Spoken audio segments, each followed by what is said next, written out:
Attention.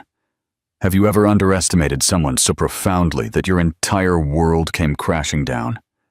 Prepare yourself for the story of Garrett Vance, a man who believed he had it all: power, wealth, and a decorative wife.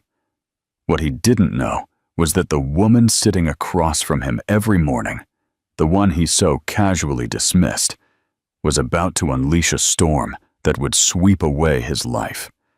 This isn't just a tale of revenge. It's a symphony of poetic justice that will leave you breathless. Garrett Thorne adjusted his $1,000 tie, a predator assessing his domain. The polished mahogany of the boardroom table reflected his confident smirk.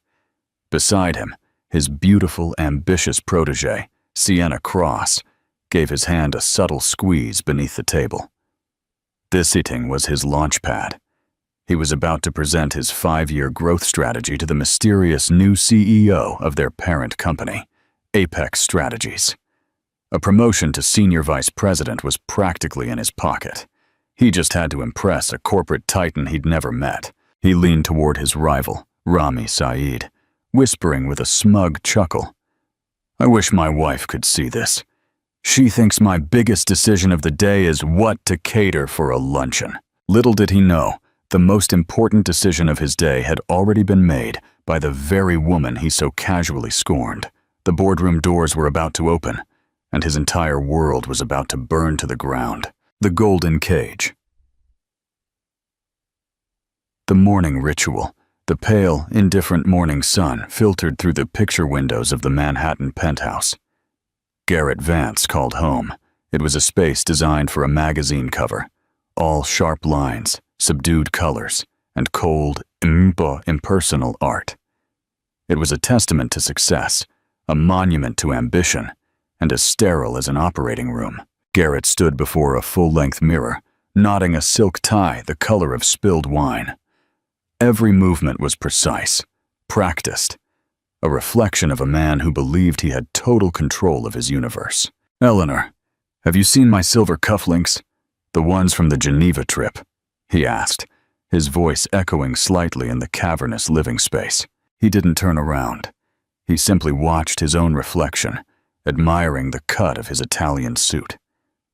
From the kitchen, a space of gleaming stainless steel and marble that rarely saw any actual cooking, appeared Eleanor Hayes. She wore simple gray yoga pants and a worn cotton t-shirt, her dark hair pulled back into a loose ponytail, and her face devoid of makeup.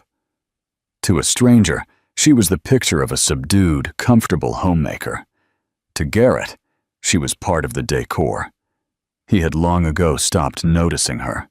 "They're in your travel kit, on the dresser, where they always are," she said, her voice even and calm.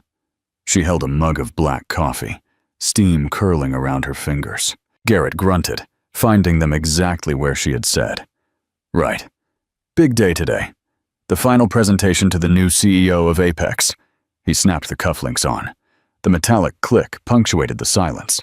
"This is it, Ellie. The step into the C-suite. Everything I've been working for." "I'm sure you'll be wonderful, Garrett," she replied, taking a slow sip of her coffee. There was no emotion in her voice, just a quiet, observing tone that he found perpetually irritating. It was as if she were watching a play rather than living in the same reality as he was. "You could try to sound a little more excited," he chided, finally turning to look at her. He scanned her appearance with a faint, almost imperceptible frown. "You know this apartment, your charity lunches, the life you have. It's all because of these big days." Eleanor's deep, intelligent blue eyes met his. There was a flicker of something in them, neither anger nor sadness, but something far more complex. It was a look he hadn't been able to decipher in years. "I am aware of what you provide me, Garrett. I've never forgotten." The subtext was lost on him, or perhaps he chose to ignore it. He only saw the modest woman before him, the one who had abandoned her own promising career in software engineering 15 years ago when he'd received his first big promotion. It was his narrative, the one he had polished and perfected. Over time, he had ascended, and she had acquiesced. He had graciously allowed her to retreat to a life of leisure while he battled the titans of industry. "I have to bring Sienna with me," he stated, the affirmation sounding more like a declaration than a request for opinion. She was instrumental in compiling the data for the presentation. It's good exposure for a junior analyst. Eleanor's expression didn't change. She just nodded slowly. Sienna Cross, the blonde from the marketing department, the one you mentored at the Aspen Company retreat. Garrett felt a brief, unpleasant jolt. He hadn't realized Eleanor paid such close attention. "Yes, that's the one. She's brilliant, eager to learn." He conveniently omitted that Sienna was 26, adored the ground he walked on, and had spent the previous night in a hotel room with him, celebrating his pre-victory. "Well, I hope her exposure is educational," Eleanor said, turning to place her mug in the sink. The words were simple, but they hung in the air with a strange weight. Garrett dismissed it as another one of her passive-aggressive moods. He grabbed his leather brief, the scent of expensive cologne trailing behind him. He paused at the door, looking at his wife. She stood with her back to him, gazing out the window at the sprawling New York skyline. For a fleeting moment, she looked like a stranger in his own home. "Don't wait up for me," he said. The words were a familiar refrain. "It'll be a long day of meetings, followed by a celebratory dinner." "Oh, I won't," Eleanor replied, her voice soft yet clear. "I have a very busy day planned too. You have no idea." He let out a laugh, a short, condescending sound. "Right. Shopping at Bergdorf's or planning another fundraiser.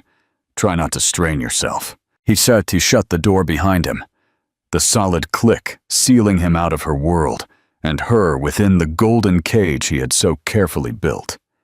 He walked to the elevator, a triumphant smirk on his face, picturing Sienna waiting for him in the lobby, her eyes bright with admiration and something more. He felt powerful, untouchable, the king of his castle. Meanwhile, Eleanor remained at the window, watching her husband's black sedan pull away from the curb, 40 floors below. She took a deep breath, the first truly relaxed one she had taken all morning. She took the hair tie out, letting her dark hair fall to her shoulders. She walked to the sleek, minimalist coffee table and picked up a tablet. With a few taps, she pulled up a file. It was the complete acquisition portfolio for Nexus Corp, the company Garrett worked for by Apex Strategies. She scrolled until she found his name. Garrett Vance, VP of Marketing. A small, cold smile touched her lips. "Enjoy your celebration, Garrett," she whispered to the opulent, empty room. "It's the last one you'll have for a long time." She then swiped to her calendar. Her first appointment at 10 a.m. was marked in bold. Board meeting. Introduction to Nexus Corp executive staff. The ride to the fall. Sienna's revelation. The leather seats of Garrett's Mercedes were the color of rich cream, a stark contrast to the vibrant red of Sienna Cross's dress. The dress was a strategic choice, bold enough to be memorable, yet elegant enough to scream ambition rather than desperation. "Nervous?" Sienna asked, her voice a purr. She ran a perfectly manicured finger across the dashboard. Garrett laughed, a deep, confident sound that filled the car. "Nervous, Sienna? Nervousness is for the unprepared. We've run through this presentation 100 times. The numbers are solid. My strategy is revolutionary. This new CEO, whoever he is, will have no choice but to be impressed."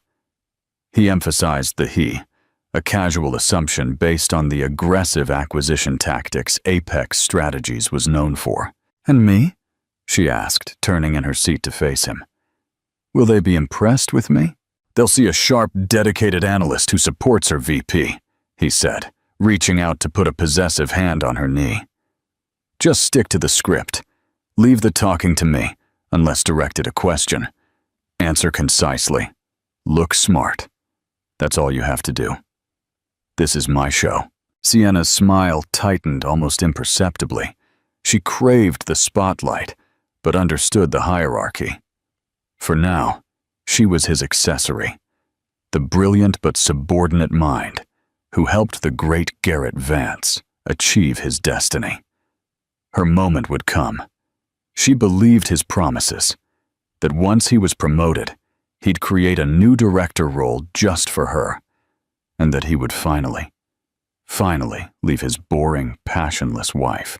"Catherine didn't seem to mind that you brought me," she said, testing the waters as she often did. "She never suspects," Garrett scoffed, his eyes on the traffic.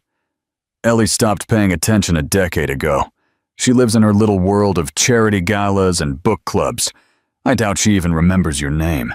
To her, you're just an intern I'm magnanimously giving a career boost. It's the perfect cover." The phrase de beau merci. The perfect cover stung Sienna more than she let on. She wasn't a cover. She was the future. She was the one who understood his ambition, who matched his drive. Catherine was a relic, a ghost of a past life he hadn't quite managed to shed. She just seemed so placid, Sienna mused. When I saw her at the company Christmas party, she barely spoke. She just stood there smiling. It was a little sad. "It's not sad. It's comfortable," Garrett corrected. "She has everything a woman could want without having to lift a finger. I gave her that. She should be grateful." He truly believed it.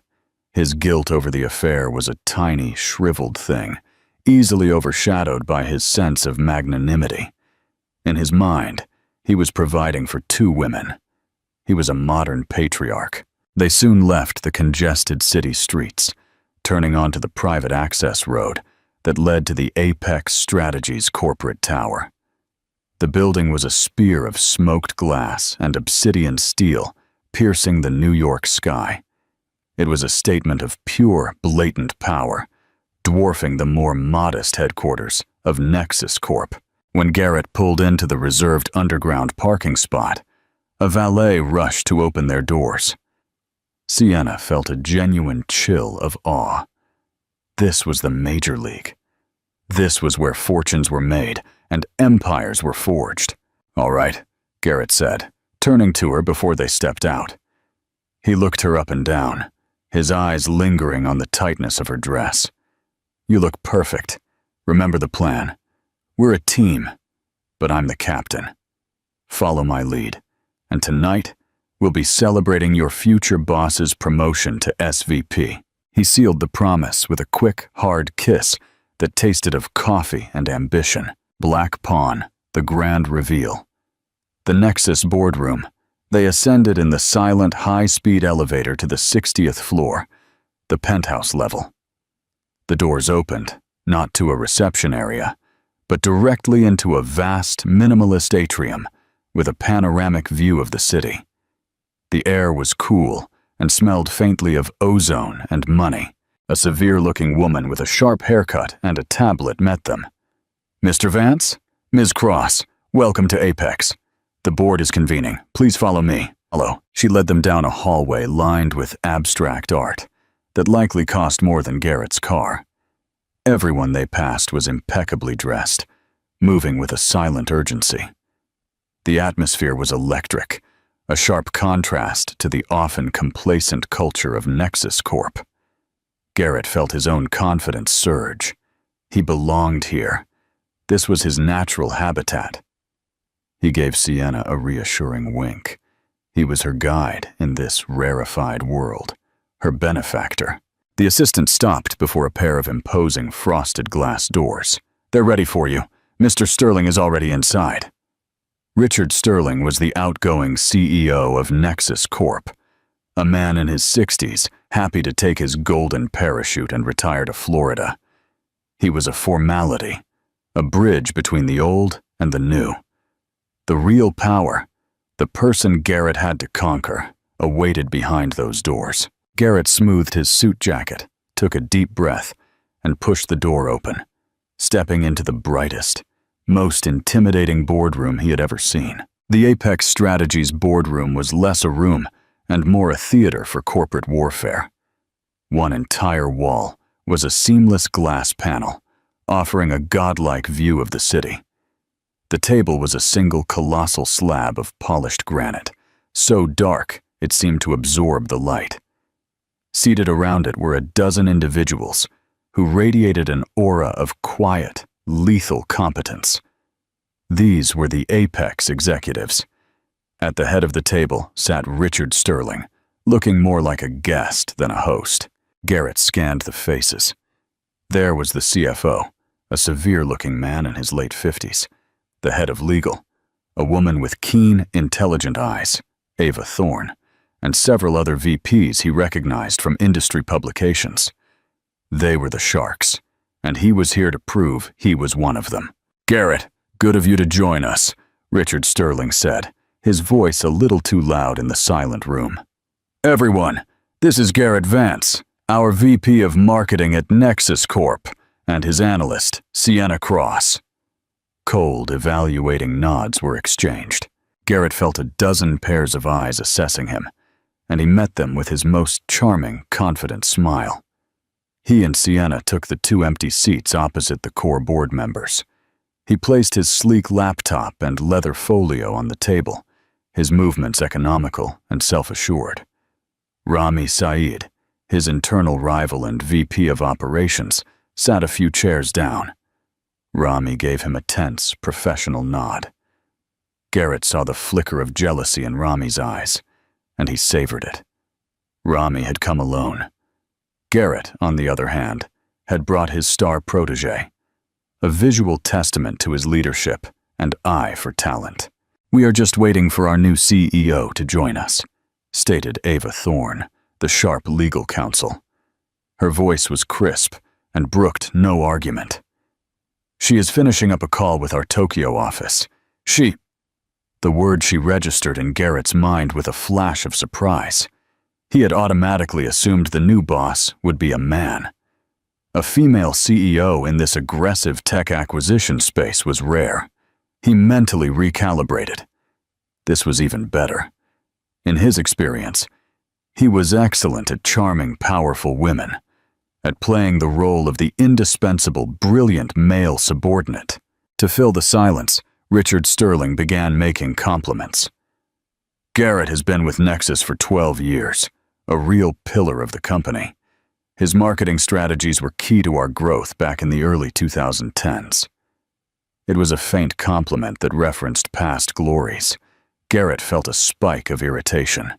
He was about to unveil the future, not revisit the past. He directed a charming smile toward Ava Thorne. "Richard is too kind. The past is prologue. I'm far more excited to discuss the next 5 years. We are poised to penetrate the South American market in a way no one has anticipated." Before anyone could respond, he leaned slightly toward Rami Saeed, lowering his voice to a conspiratorial whisper, just loud enough for those nearby to hear. "It's another level up here, isn't it? Makes you feel sorry for those left behind. I spoke to Ellie this morning. She was agonizing over which caterer to use for a luncheon. God bless her." He shook his head with a look of affectionate exasperation. "Different worlds." Rami offered an evasive grunt, but Garrett knew the seed was planted. He was painting a picture of himself, a high-flying executive, unencumbered by domestic triviality. Being married to a simple woman who managed the home while he conquered the world was a part of his personal brand. Sienna, sitting beside him, subtly preened, feeling the implied contrast. She was part of the real world. His world. The tension in the room suddenly shifted. A palpable wave of deference and respect swept through the Apex executives as they subtly straightened in their chairs, their eyes pivoted toward the frosted glass doors. The quiet chatter ceased. "Looks like showtime," Richard Sterling murmured, with a hint of relief in his tone. Garrett felt a jolt of adrenaline. His moment had arrived. He smoothed his tie one last time, squared his shoulders, and focused on the entrance. He readied his power smile, the one that conveyed equal parts respect and ambition. This woman, whoever she was about to meet the man who would be the most valuable asset in her newly acquired company. He would make himself undeniable. The heavy glass doors slid open with a faint hydraulic hiss. A pair of expensive-looking, yet discreet black heels clicked determinedly on the marble floor. They were followed by the sharp crease of a navy pantsuit, tailored with a precision that bespoke immense wealth and a refusal to compromise. The woman who walked in was tall and moved with an unshakable poise that instantly dominated the room. Her dark hair, which Garrett had last seen in a messy ponytail, was swept back into a sleek, neat bun at the nape of her neck. Her face, bare of makeup this morning, was now skillfully and minimally enhanced to highlight her strong cheekbones and penetrating blue eyes. She was not smiling. Her expression was one of cold, distant authority. She walked toward the head of the table, her gaze sweeping over the gathered executives, acknowledging each with a slight, almost imperceptible nod. And then her eyes landed on him. For one horrifying, paralyzing second, Garrett Vance's world stopped spinning. The blood drained from his face, replaced by an icy terror that started in his gut and spread through his veins. His confident smile dissolved, his mouth falling slightly open. The room, the table, the people, everything blurred into a meaningless background. There was only her, the modest homemaker, the woman he thought was deciding on canapés, his wife. She stopped at the head of the table, placing a thin tablet in front of her. Her voice when she spoke was not the soft, familiar tone he heard over breakfast. It was a voice tuned for command, crisp, clear, and carrying an edge of steel. "Good morning, everyone. I apologize for the delay. Thank you all for being here. For those of you from Nexus Corp, whom I have not had the pleasure of meeting, my name is Eleanor Hayes. I am the founder and CEO of Apex Strategies." She paused, letting her name, her maiden name, and her title sink in. Her cold blue eyes then moved deliberately around the table, past the other executives, past Rami Saeed's stunned face, past Sienna's total confusion, and locked directly onto her husband's. A flash of something cold and sharp passed through them before she addressed him directly. Her voice cut across the stunned silence of the room. "Mr. Vance, it is a pleasure to finally meet you in a professional capacity." The words Mr. Vance hit Garrett with the force of a physical blow. It was the name of a stranger, a subordinate, a line item on a balance sheet. In that single formal address, 15 years of shared history, of intimacy and marriage, evaporated. He was no longer Marcus, her husband. He was Mr. Vance, the employee. His mind scrambled frantically, trying to assemble the collapsing puzzle pieces. Eleanor Hayes.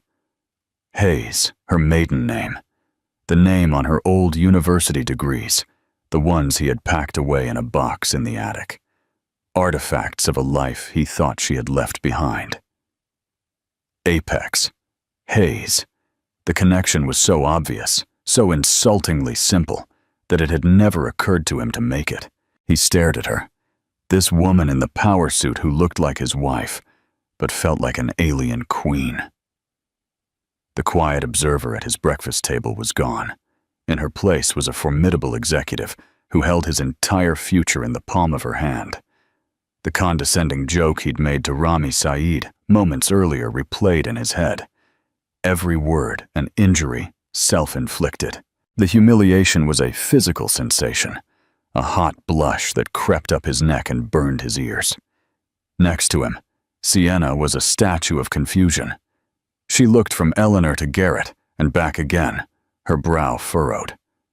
The resemblance was undeniable, but the context was impossible.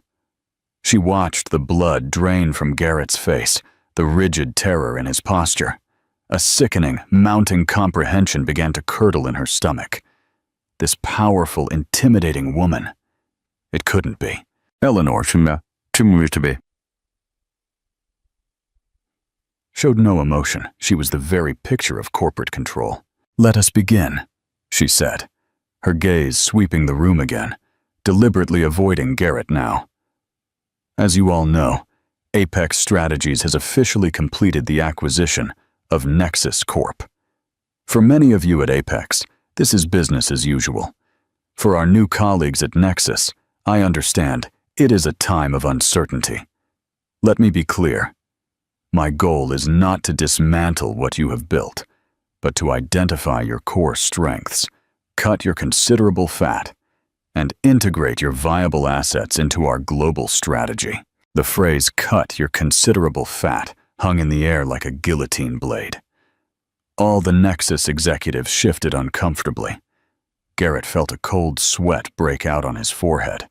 "I have spent the last 6 weeks conducting an exhaustive analysis of every department," Eleanor continued, tapping her tablet. A huge screen behind her lit up with complex charts and data streams. Finance, operations, R&D, and marketing. I've read every report, analyzed every metric, and reviewed every 5-year plan, which brings us to today's agenda. Her hawk-like eyes finally settled on Garrett again. "Mr. Vance, I believe you have a presentation for us on a South American market expansion proposal." It was a command, not a request. Garrett's throat was dry. His hands on his laptop trembled slightly. All the confidence, the arrogance he had walked in with, had evaporated.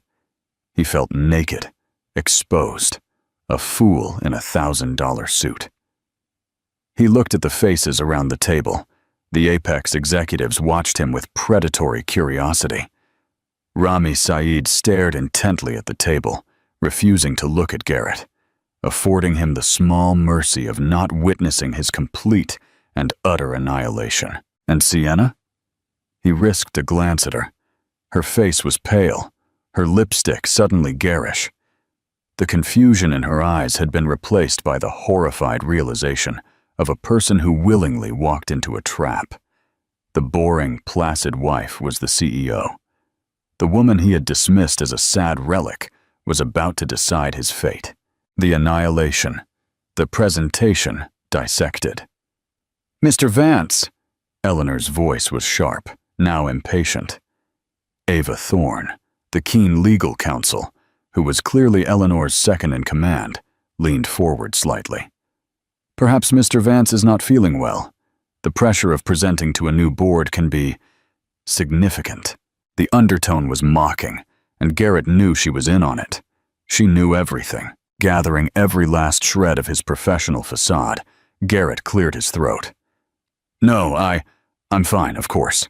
My apologies, Madame CEO." The honorific felt acidic on his tongue. He opened his laptop, his fingers clumsy on the keys.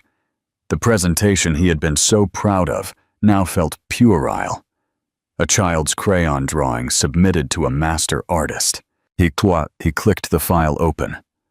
The title slide, "Nexus Corp Conquering New Frontiers," created by Sienna, appeared on the main screen. It felt like a joke. He was the one who had been conquered.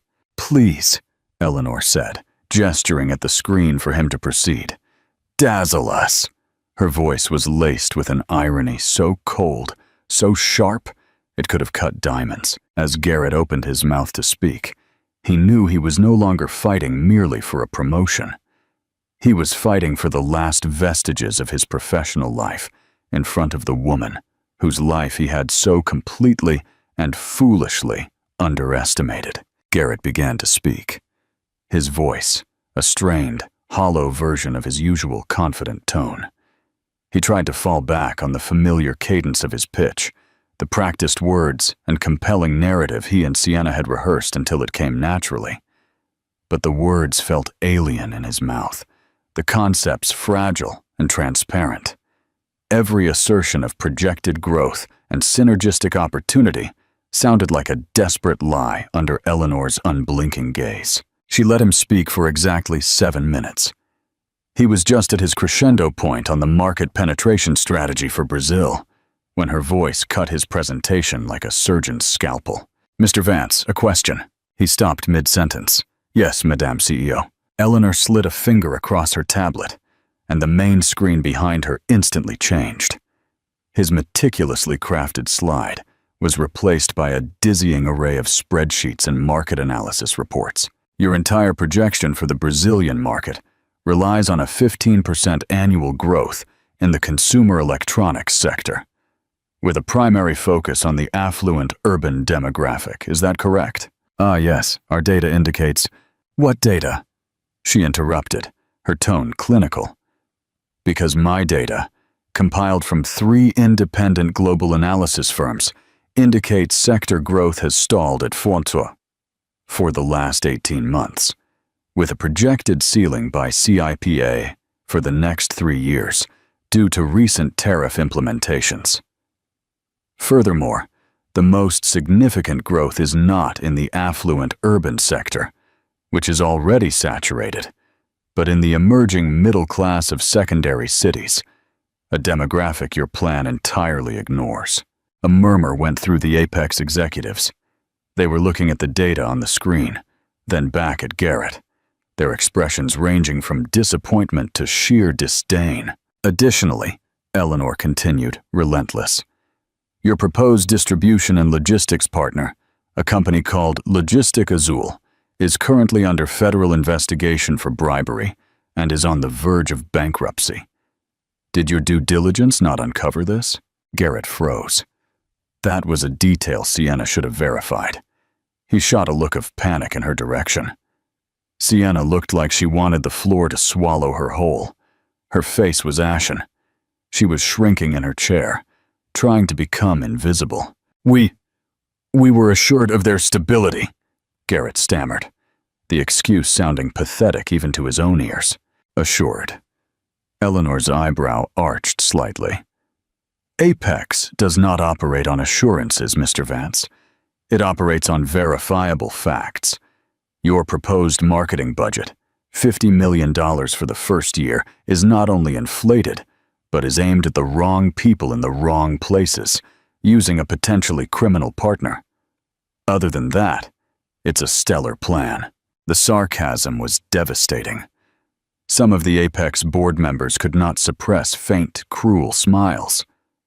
Rami Saeed stared fixedly at the table, refusing to look at Garrett, affording him the small mercy of not witnessing his complete and utter annihilation.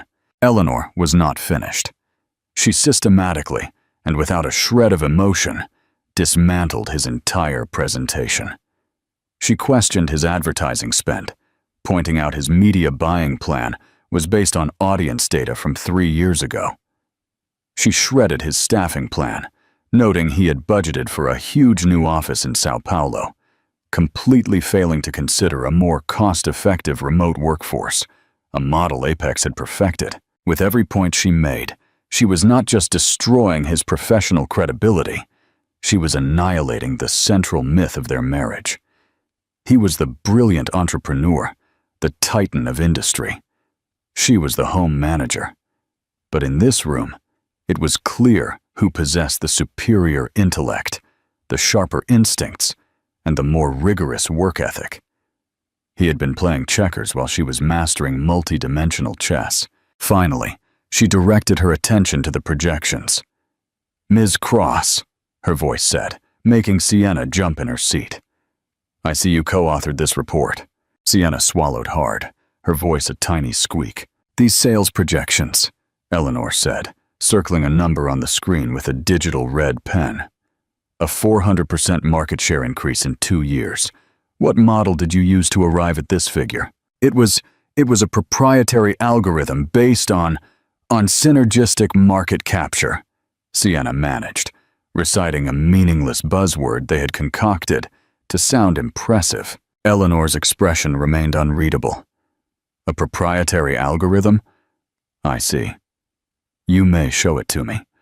Or is the formula as fictitious as the growth it predicts?" Sienna's mouth opened and closed, but no sound came out. She was completely out of her depth. She was a junior analyst who had been so dazzled by her affair with a senior VP that she had neglected her work, assuming his authority would shield her from scrutiny. She had never imagined she would be vetted by a CEO who actually read the fine print. The illusion shattered.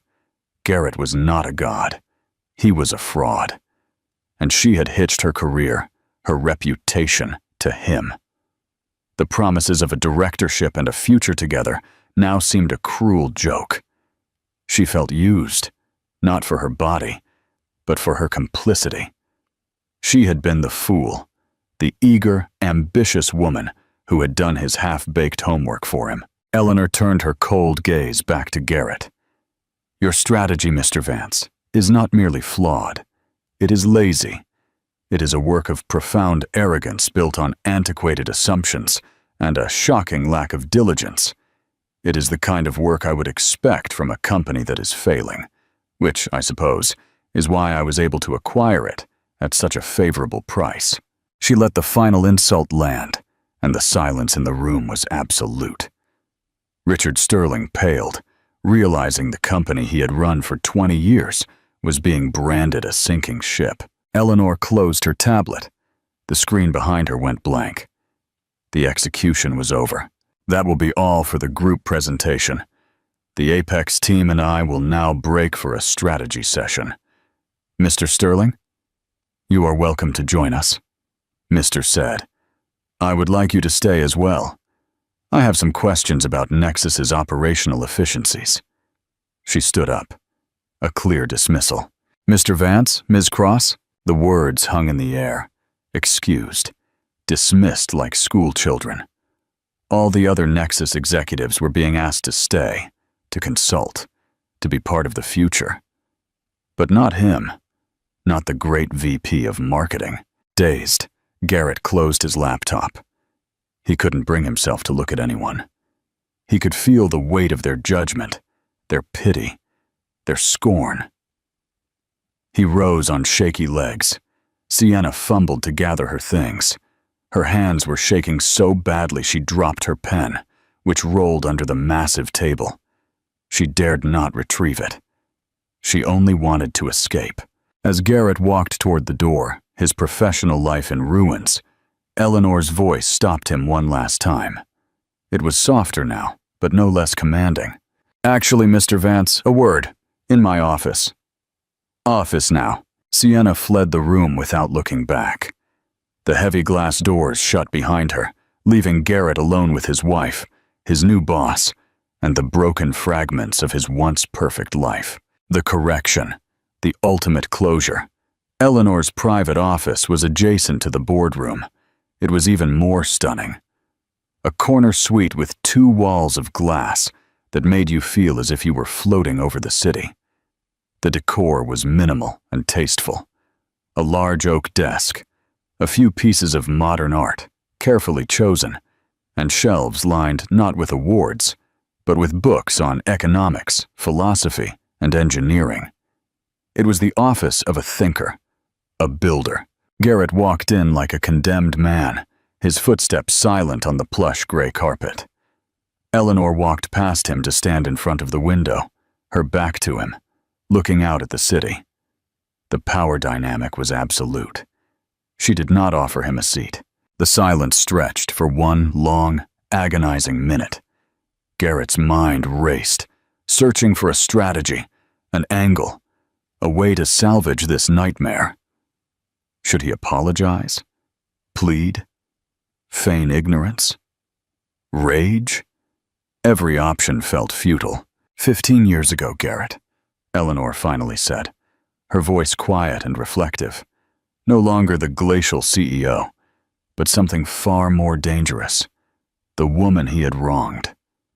15 years ago, I had just received a patent for a data compression algorithm that was going to revolutionize the industry. I had venture capitalists lining up. I was 28. She turned from the window to face him. Her expression was not one of rage, but of weariness, as if examining a disappointing specimen. And then you got that promotion to senior director. You said we had to move to New York. You said you needed my support. You said one career in the family was enough, and yours was already on a clear trajectory. You asked me to choose. Ellie, he started, his voice cracking. No, she said, raising her hand. Let me finish. I was in love. I was naive. I believed in the partnership. So I chose you. I put my patent in a drawer. I put my dreams on hold. And I became Mrs. Eleanor Vance, the perfect corporate wife. I planned the dinners. I charmed your bosses. I created the serene, effortless home life that allowed you to focus solely on your ambition. Every word was a perfectly placed stone, building a wall between them. For a time, I even believed the story you told everyone, she continued, stepping closer. That I had simply retired. That I was happy with my charity work and book clubs. But then I started seeing it. The condescension, the little jokes at my expense, the way you would explain simple financial concepts to me, as if I were a child. You didn't just want a supportive wife, Garrett. You wanted a smaller one. You needed me to be small so you could feel large. He winced. The truth of her words was undeniable. He had done all of those things.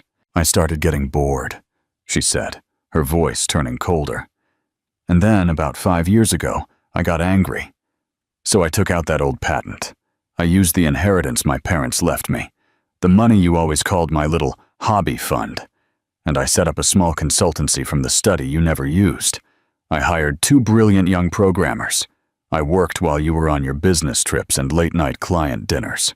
The pieces clicked together with nauseating clarity. The late nights she spent on her laptop that he dismissed as online shopping. Her frequent lunches with friends in the financial district. It had all been happening right under his nose. Vance Consulting became Apex Strategies, she stated simply. We don't just invest. We build. We create. We innovate. While you were busy rearranging the deck chairs on a stagnant company, I was building a fleet of battleships.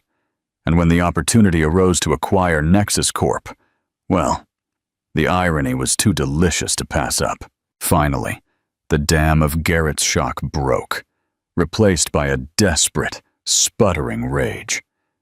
So this is all an elaborate revenge plot. You bought my company just to humiliate me because I had an affair? Eleanor laughed, a short, sharp, humorless sound. An affair, Garrett. You are so stunningly arrogant. You think this is about Sienna Cross? She is a symptom, not the disease. I've known about your affairs for years. Tiffany, the paralegal 2 years ago, the one from HR before that. You are as predictable as you are pathetic. Your infidelity was only the confirmation of what I already knew.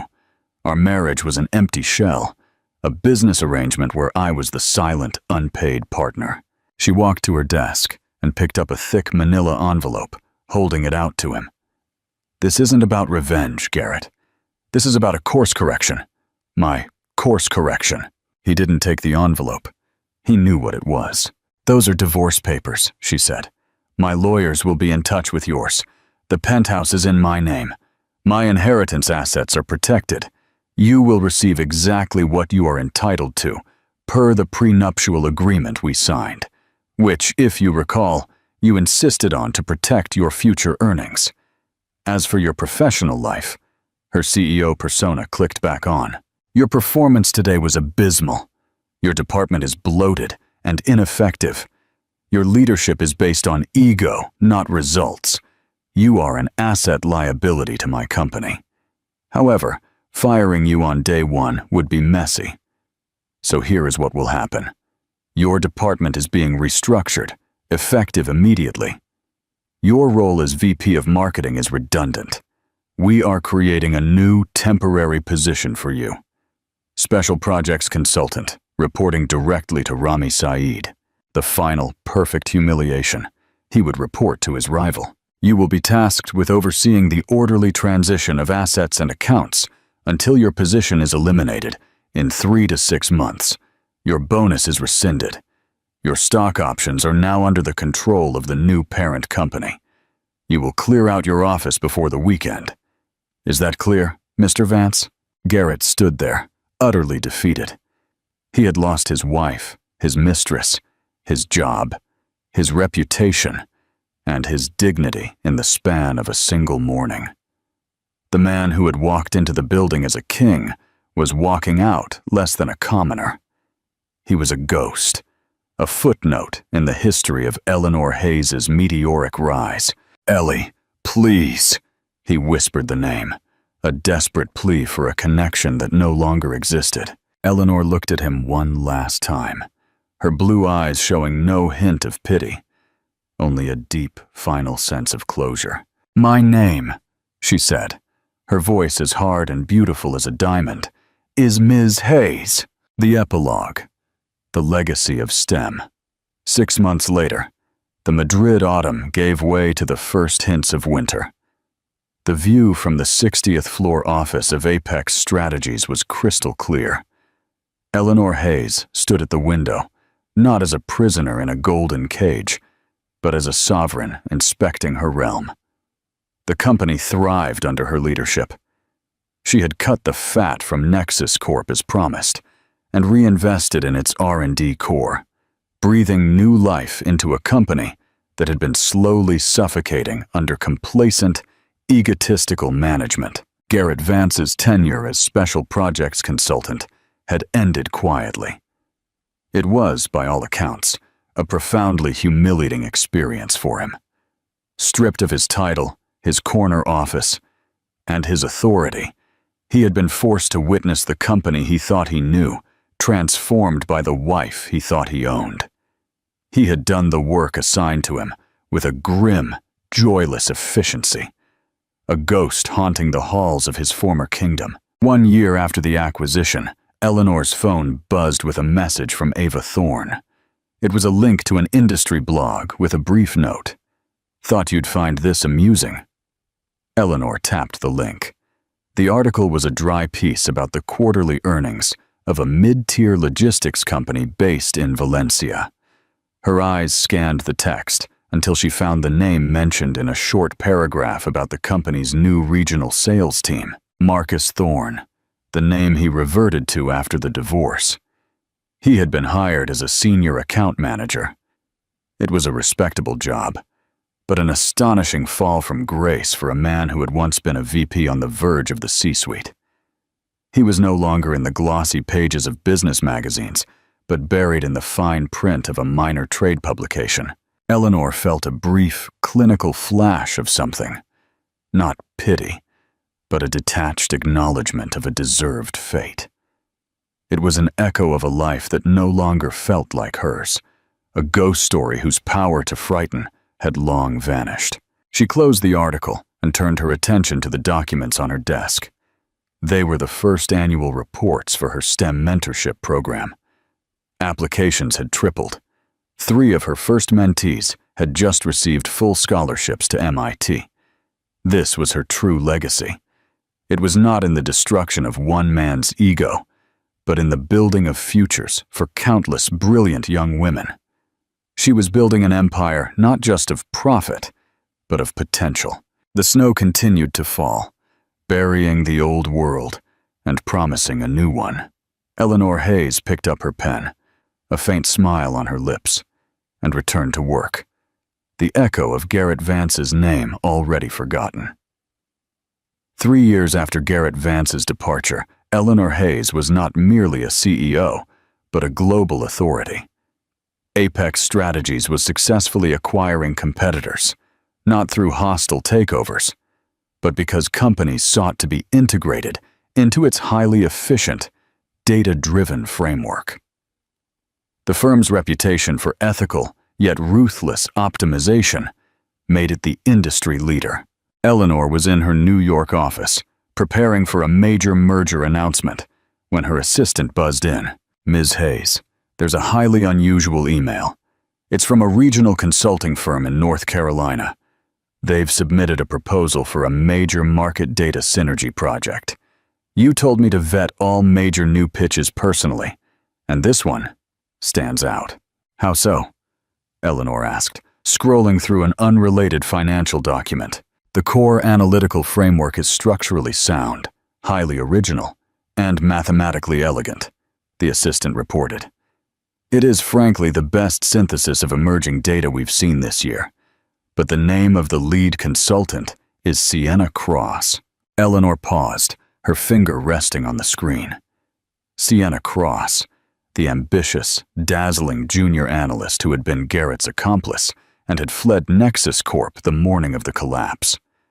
Eleanor had not destroyed Sienna's career, allowing her to find work in a smaller market, a deliberate act of choosing correction over annihilation. "Bring up her firm's profile," Eleanor commanded. The profile appeared. Sienna's firm was small, independent, and clearly successful. The arrogance had been replaced by a quiet professionalism in her corporate headshot. "She has done good work," Eleanor observed quietly. "The analysis is stellar. It's precisely the kind of diligence Garrett lacked." The team flagged her history with Mr. Vance and the Nexus debacle, the assistant noted carefully. "They want to know if we should redline the proposal for ethical concerns." Eleanor leaned back in her chair, a slight smile touching her lips. This was the true test of her philosophy. Her anger at Garrett had been extinguished. He had paid the price of irrelevance. But Sienna was still a liability, a living connection to the old wounds. "No," Eleanor decided. "Send the proposal to Rami Saeed. Tell him to vet the numbers and the legal framework, but to ignore the historical, ethical concerns. I want a full breakdown of the project's viability." 2 hours later, Rami Saeed, the new COO, entered her office, holding the proposal. "The numbers are flawless, Eleanor.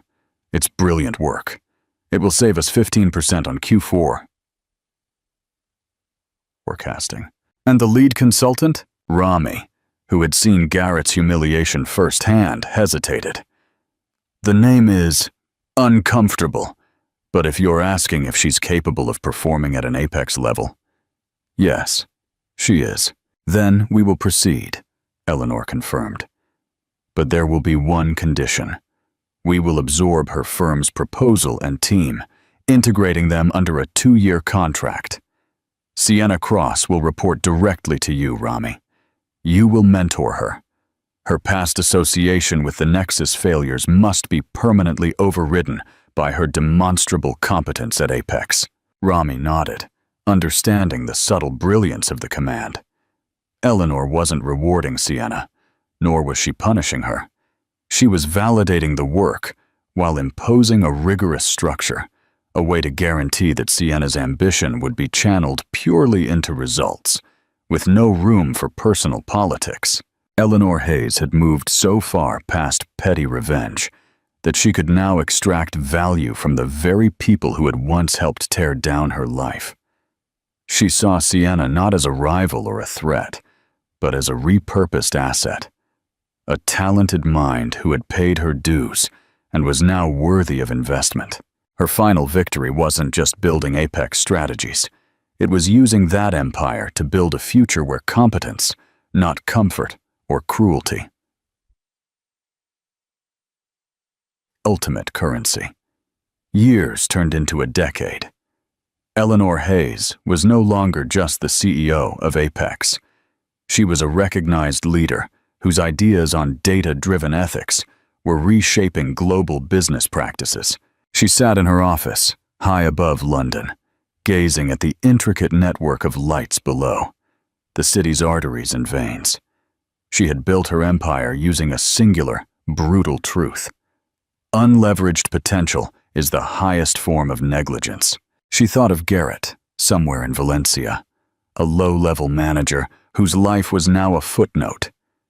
She thought of Sienna, now a respected leader within Apex, who had paid the price of ambition but gained competency.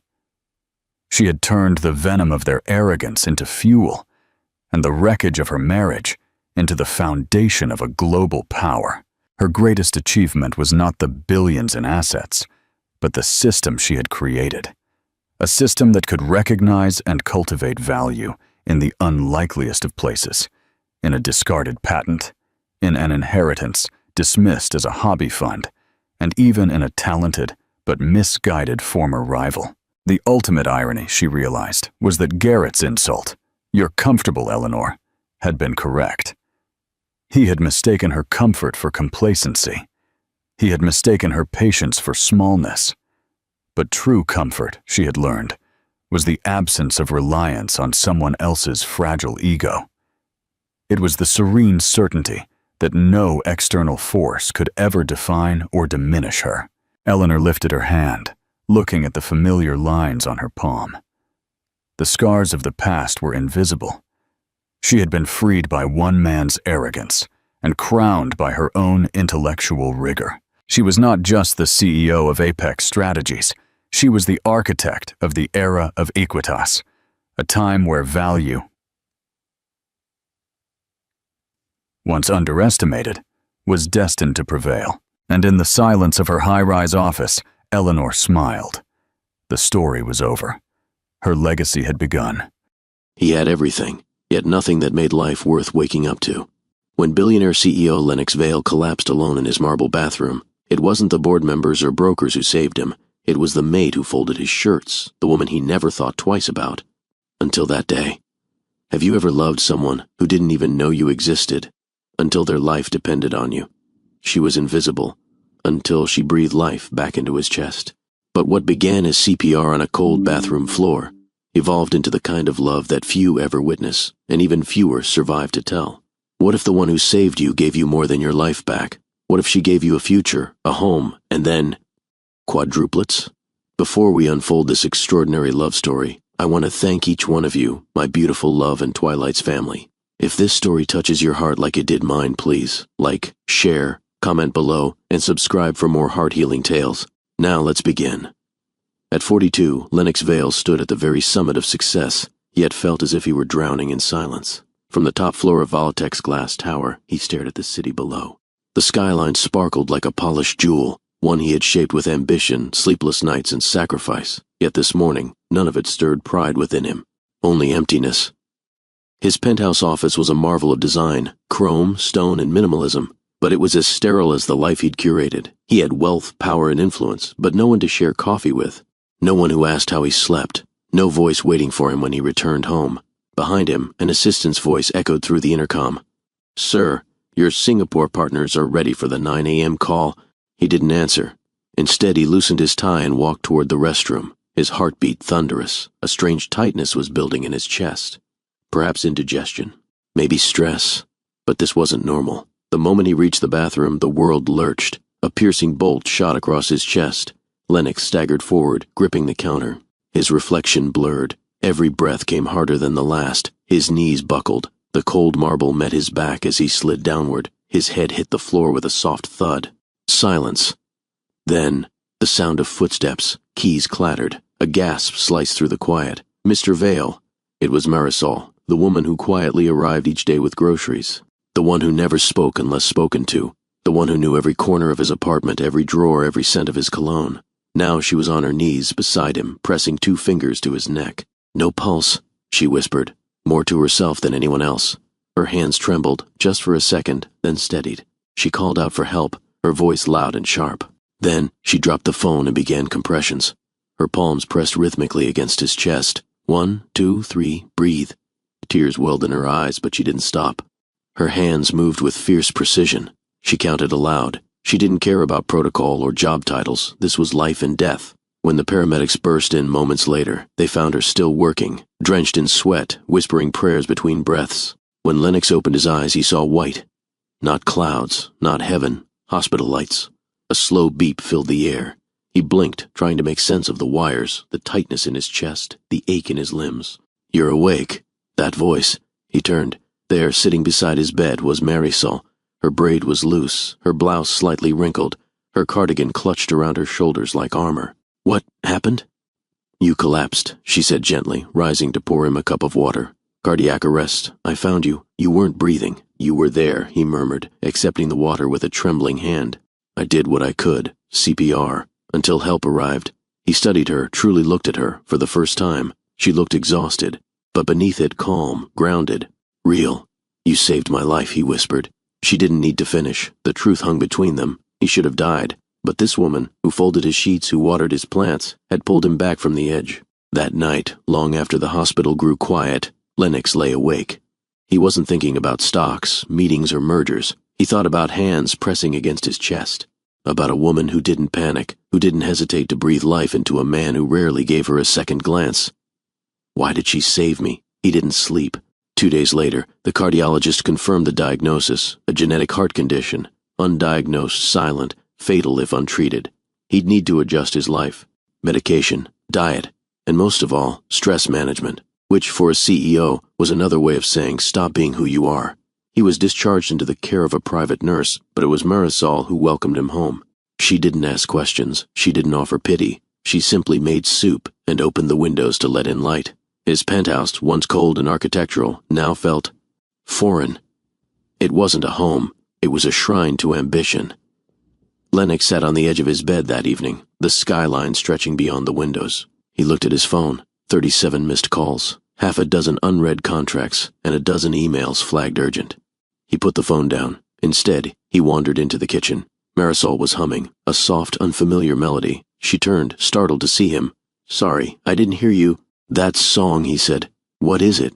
She smiled. "A lullaby. My grandmother used to sing it when I was little." Lennox leaned against the wall, watching her stir a pot on the stove. There was something deeply human in her presence, a calmness he hadn't known he needed. "I've never heard it before. It's old," she replied. "From my village in Veracruz." He hesitated. "Would you sit with me?" She blinked. "Of course." He pulled out a chair at the small breakfast table.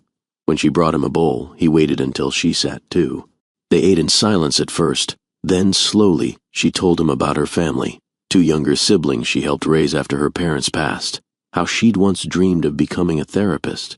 How life had redirected her path. And he told her things he'd never told anyone. About his father, cold, transactional. About the company, how it consumed everything. About the loneliness no amount of power could fill.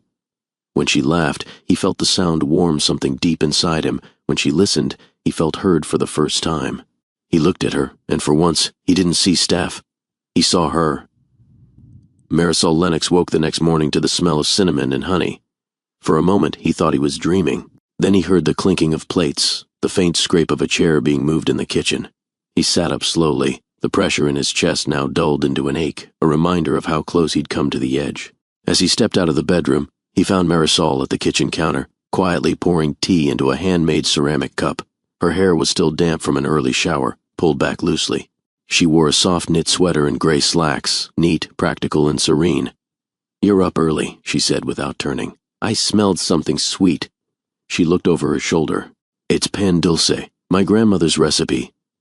He watched her set out 2 plates, each with a warm golden bun dusted lightly with sugar. She added a small bowl of sliced fruit and a dish of honey.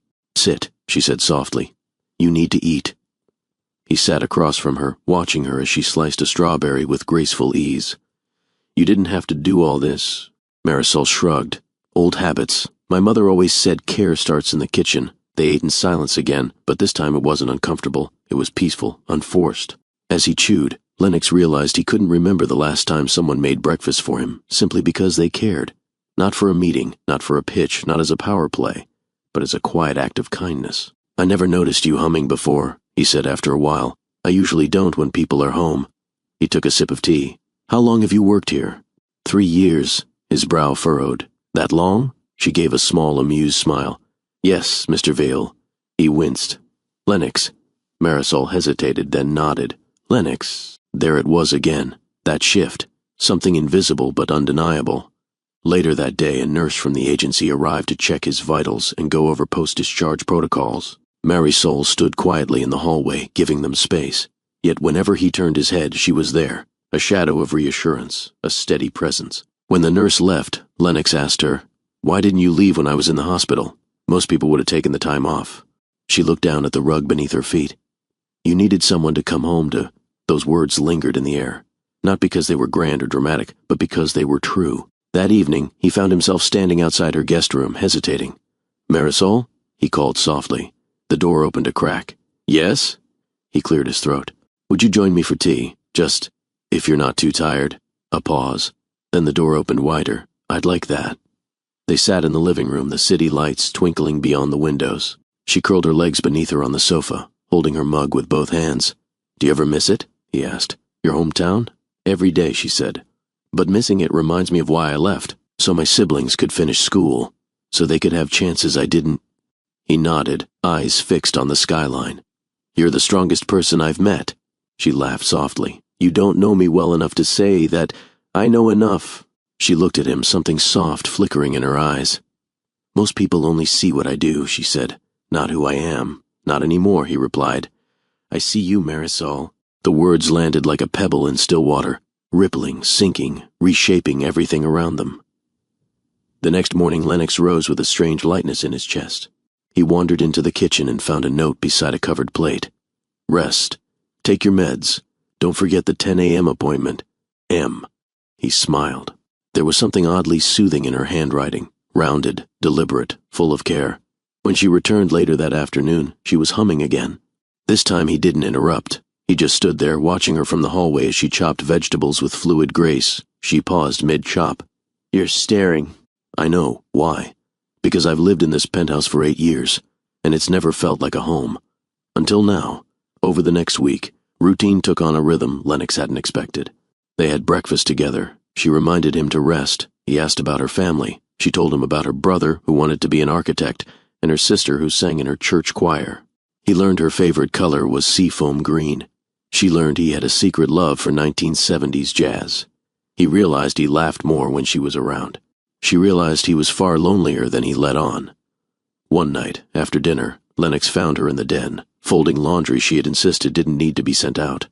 "You don't have to do that," he said from the doorway. "I know. Why are you?" She folded a shirt and placed it on the pile.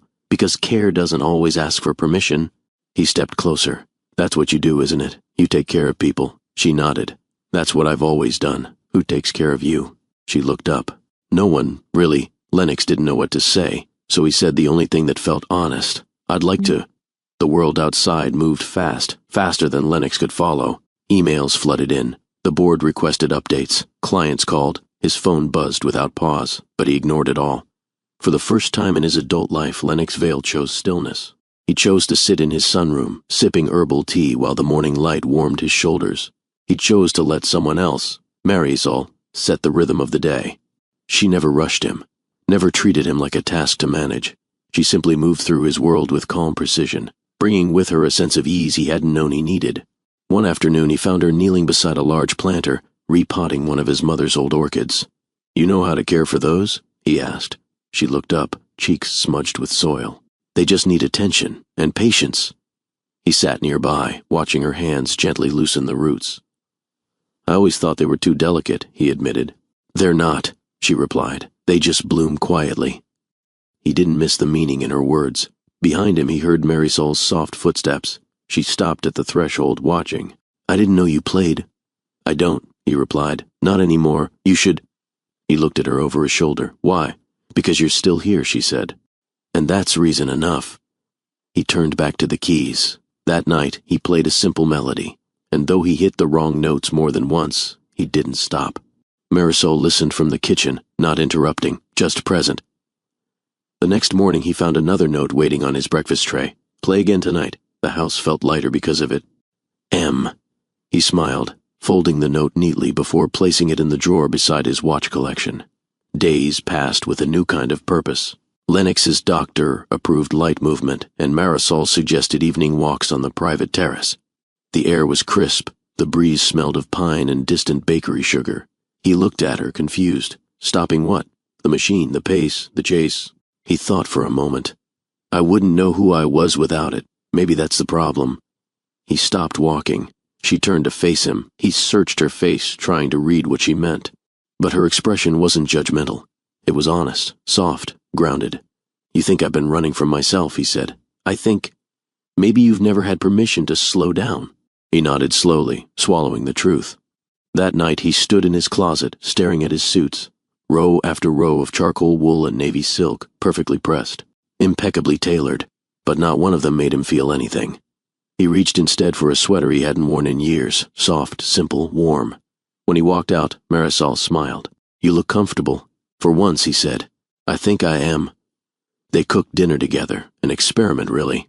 She gave instructions. He fumbled. She laughed when he burned the garlic. He playfully blamed the pan. When the food was finally plated, it was far from perfect. But they ate every bite. Afterward, as she rinsed the dishes, he stood behind her, hands in his pockets. You know, I've had chefs prepare 6-course meals for clients who barely tasted a thing. She looked over her shoulder. And this? This, he said quietly, tasted like home. The next morning, Marisol lingered in the hallway longer than usual before leaving. I won't be here tomorrow, she said. He looked up from his tea. Why not? I have a family thing. My brother's graduating. I'll be back the next day. He nodded, masking disappointment. Congratulations to him. Her eyes softened. Thank you. She hesitated, then added, I left soup in the freezer, and a note. Just in case you forget your pills. He offered a half smile. What would I do without you? You'd be fine, she said, but maybe a little lost. He didn't argue, because it was true. The day without her passed slowly.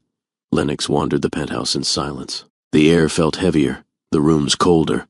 Every polished surface reflected a version of him that no longer felt familiar. He sat at the piano again, played. Poorly, but her absence was loud, and her return the next day brought light back in. That evening he told her something he hadn't told anyone. When I was 12, my father told me I had to earn love, that it wasn't something freely given. Marisol looked at him, eyes wide with quiet sorrow. He continued, I believed him, so I spent the next 30 years trying to earn it, from teachers, from clients, from people who never truly knew me. She stepped closer. You don't have to earn it from me. He looked at her, uncertain. I see who you are, she said, and you are enough. It began with a song. Marisol wasn't trying to impress anyone. She wasn't even aware he was near. She was in the kitchen again, humming softly while peeling plantains for dinner. The melody floated through the hall, gentle, wordless, healing. Lennox stood quietly at the doorway. She hadn't seen him yet. Her voice, raw and untrained, was light as air, yet it wrapped around him, anchoring something in his soul that had been adrift for years. You sing, he said finally, his voice barely above a whisper. Marisol turned quickly, eyes widening. I didn't know you were there. He stepped inside. I didn't mean to startle you. That song, it stopped me. She looked down at her hands. It's just something I grew up with. What's it called? Dormilon, she said softly. It means sleepyhead. My mother used to hum it when we couldn't fall asleep. He nodded, eyes fixed on her. I haven't heard anything that beautiful in a very long time. A faint blush warmed her cheeks. She returned to slicing with quiet concentration. But the air between them had shifted. More was being said than words could contain. Later that night, Lennox found himself lying in bed, staring at the ceiling, replaying her voice in his mind. It wasn't the technical perfection of her tone that stirred him. It was the intimacy, the way her sound made space feel safer, softer. For years, silence had been his companion, cold, necessary, professional. Now it felt empty. He wanted more of her voice, more of her stories, her glances, her laughter when he mistook cumin for cinnamon. The next day they found themselves in the study, Marisol organizing bookshelves, Lennox browsing. I didn't know you liked poetry, she said, holding up a well-worn collection by Pablo Neruda. He shrugged. Only when no one's watching, she smiled. It's one of my favorites. He hesitated. Would you read me something? She blinked. Now. Now. Marisol opened the book and turned to a marked page. Her voice again was untrained, but her cadence was rich with meaning. I want to do with you what spring does with the cherry trees. She stopped. Lennox met her gaze, his eyes unreadable. Why that one? She closed the book. Because it reminds me that love doesn't always come loudly. Sometimes it just blooms quietly, like spring. They didn't speak of the moment again, but it lingered, in the way she brushed past him in the hall, slowly, in the way he noticed when she wasn't near. That weekend he found her on the terrace sipping warm tea and watching the sky change colors. He joined her wordlessly. For a while, neither of them spoke. Then she said, Do you ever wonder what people see when they look at you? He turned his head toward her. Often. And what do you think they see? He paused. Control, confidence, success. He hesitated. Then someone still learning how to be human. She smiled faintly. You're doing better than you think. They began taking short evening drives, windows down, music low, no destination in mind. One night, while parked at a quiet overlook above the city, Marisol leaned her head back, looking at the stars. I used to wish on them as a child, she murmured. I thought if I asked nicely they'd listen. What did you wish for? She didn't answer immediately. Then to be seen, to be loved back. Lennox was quiet. Then he said, "I see you now." The next morning Marisol arrived later than usual. She apologized. Her bus had broken down. Lennox frowned. "You don't drive?" "I used to," she said, setting her things down. "But I sold my car years ago. Too expensive to maintain." He said nothing. But that afternoon, she found a card on her bedside table with a set of keys beside it. She opened it. "For every morning you showed up for me, this is just one way to help you arrive easier." She stood in the doorway of his office, card in hand. "I can't accept this." "You already have," he said gently. Her voice wavered. "Why are you doing this?" He looked up, straight into her eyes. "Because you've made me feel more alive in 2 months than I have in the last 20 years. That evening, she stayed longer than usual. They sat on the floor of the living room, a photo album spread between them. He showed her pictures of himself as a child, rare, awkward images of a boy with a stiff tie and a longing expression. "This one," he said, pointing at a birthday party picture. "I was turning 10. There were 50 guests. Not one of them stayed past the cake." Marisol's eyes welled slightly. "You looked so small. I was—" She reached out, gently tracing the edge of the photo with her thumb. "You were always trying to prove something," she said. He nodded. "And now, for the first time, I don't feel like I have to." They sat in silence. Then she looked up at him, tears catching the edges of her lashes. "I never thought I'd matter this much to someone like you." He cupped her face gently, his thumb grazing the curve of her cheek. And without fanfare, without orchestration, he kissed her. Soft, certain, unrushed. When they parted, she rested her forehead against his. "You're not who I thought you were," she whispered. "I'm finally becoming who I was meant to be," he replied. Rain painted the city in long streaks of silver as Lennox pulled his car to the curb outside a modest brownstone. The windshield wipers hummed softly, keeping rhythm with the quiet storm outside and the louder one within him. Beside him in the passenger seat, Marisol reached for the door handle. "Thank you for driving me," she said, her voice gentle, almost too quiet over the sound of the rain. He didn't respond immediately. Instead, he watched the droplets collect on the glass, each one catching bits of streetlight. When she touched the handle again, he spoke. "Wait." She turned, her hand frozen. His fingers tightened around the steering wheel. "I don't want tonight to end." The honesty in his tone surprised even him. Marisol offered a faint smile. "Neither do I." He exhaled, then slowly looked at her. "Then don't go," she blinked. "Lennox, stay." Her lips parted, uncertain. "I don't mean forever," he added quickly. I want to wake up tomorrow and hear your voice. I want to have coffee with you. I want more of today." A long silence passed. Then, without a word, she withdrew her hand from the door. He drove them home. Back at the penthouse, the city's glow filtered softly through the floor-to-ceiling windows. Marisol stood in the hallway, fingers curled around the handle of her weekend bag. She'd packed lightly, never assuming anything. "I'll stay in the guest room," she said gently. Lennox nodded. "Of course." He lingered in the doorway after she disappeared inside. It wasn't about proximity, it was about presence. She was still here. In the days that followed, everything felt different, yet beautifully familiar. They moved through the same routines, breakfast, small talk, music in the background. But now, every glance held weight, every brush of hands carried meaning. One morning, he noticed she'd arranged flowers in a cobalt blue vase on the dining table.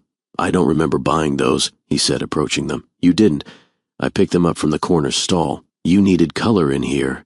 "You were right," he said softly. Marisol smiled. "I usually am." He laughed, a sound more frequent these days, more sincere. They began sharing more, books, memories, dreams. One afternoon, he found her sketching on the back of an old envelope. "You draw?" he asked, leaning over her shoulder. She quickly folded the paper. "Only sometimes. Let me see." She hesitated, then opened the envelope and turned it toward him. It was a pencil sketch, simple but striking, of a woman sitting on a bench under a tree, wind lifting her hair. "It's beautiful," he said. "Is it someone you know?" She smiled. "It's someone I wish I knew better, a version of me that used to believe in quiet moments." He stared at the image, then at her. "I think I'm starting to meet her." That evening they made dinner together again. He burned the rice. She saved it with fresh cilantro and laughter.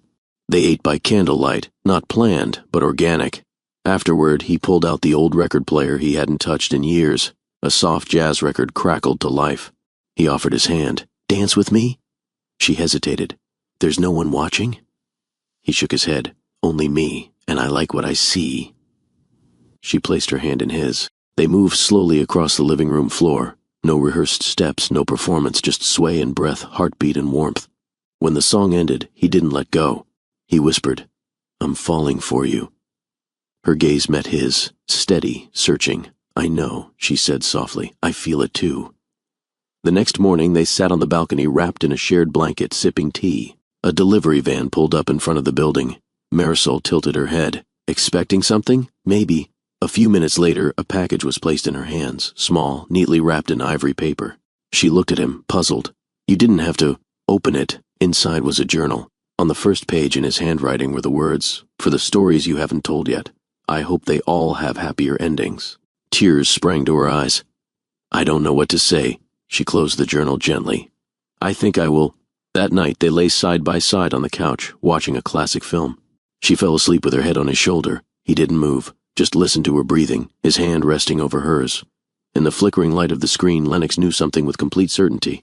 She had become his calm, his rhythm, his home. The invitation arrived on soft cream stationery, engraved with gold trim and Lennox's name embossed at the top. It was a formal charity gala, hosted by a major investor of Valitech. Attendance wasn't optional, it was expected. For years, Lennox had shown up to these events alone, arm in arm with a signature cocktail and a rehearsed smile. But this time felt different. This time he wanted to be seen, truly seen, not with a socialite, not with someone from his world, but with someone who made his world feel real. He wanted Marisol by his side. When he handed her the invitation over breakfast, her first reaction was silence. Then she looked up slowly. "You want me to come with you?" "Yes, as your—" He didn't flinch. "As someone who matters." She looked down at her teacup, fingers gently circling the rim. "Lennox, I don't have anything to wear to something like this." He reached into his jacket and pulled out a simple card. "This is for you. No pressure. Just find something you feel beautiful in." Her brows lifted. "I don't need you to dress me." "I know," he said softly. "You already have everything you need. I just want to see you shine." The night of the event arrived. Lennox stood by the window, buttoning his cufflinks, trying to focus. But the moment he heard her heels in the hallway, everything else blurred. She stepped into the room wearing a soft blue gown that floated around her like mist.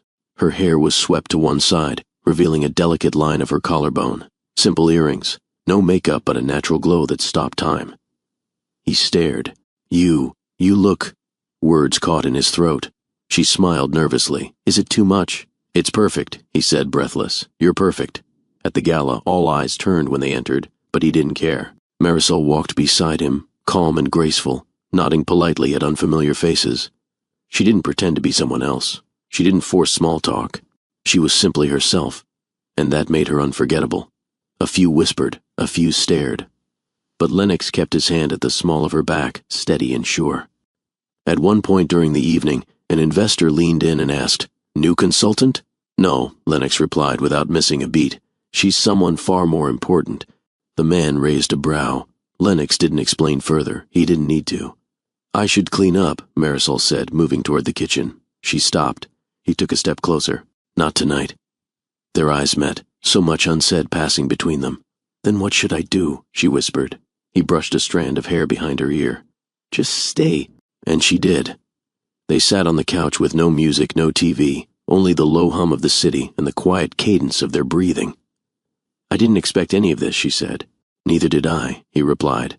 "But now, I can't imagine not having it." Her gaze softened. "You used to be so distant." "I had nothing to hold on to," he admitted. "Then you walked in and gave me something real." She leaned closer. "And what are we now?" He didn't hesitate. "We're everything I never knew I needed." He kissed her again, this time not with restraint but with tenderness and longing, not rushed, not hesitant, but whole. She responded with the same certainty. Her hands found his chest, his arms, the places where life had once hurt him, and replaced the ache with warmth. They moved together, not in passion alone, but in trust, in reverence, in the quiet promise that sometimes love grows best in the spaces between words. Later, wrapped in a shared silence under a cream wool blanket, she traced slow circles on his chest. "I was afraid to believe in this," she whispered. "So was I." She looked up at him. "But I do." He pulled her closer. "Then we'll believe in it together." The next morning, the sunlight broke through linen curtains, brushing across her sleeping face. Lennox lay beside her, watching. For the first time in years, he didn't wake to dread. He didn't reach for his phone. He didn't think about deadlines or charts. He just watched the woman beside him breathe. She stirred, eyes fluttering open. "Hi," she whispered. "Hi," he replied, smiling. She tucked her head into the crook of his neck. "You're different in the morning," she teased. "I've never had a reason to be soft before," he murmured. Later that day, as she folded clothes in the laundry room, he leaned against the doorframe watching her. "What are you thinking about?" she asked. He shrugged. "About how many years I spent collecting things. Instead of building something." She paused. "And what are we building now?" "A life," he said. "One that doesn't need to impress anyone but us." Days no longer passed unnoticed. They were measured now, not in deadlines, but in the small, tender rituals Lennox and Marisol created together. Mornings began with shared silence over coffee, eyes meeting between sips. Afternoons passed with books open on opposite ends of the couch, toes brushing beneath the cushions. Evenings were for music, sometimes classical, sometimes a soft playlist Marisol had introduced him to. She called it healing noise. Lennox called it home. One Saturday, while rearranging the pantry, Marisol uncovered an old guitar. "I used to," Lennox said, surprised it still existed. She handed it to him. "Play for me." He sat, tuning the strings gently, then strummed a few tentative chords. The sound was rough at first, but as his fingers found rhythm, the room began to shift. Marisol leaned against the counter, arms folded, smiling faintly. "You have a good memory," she said. He looked up at her. "You've made me remember."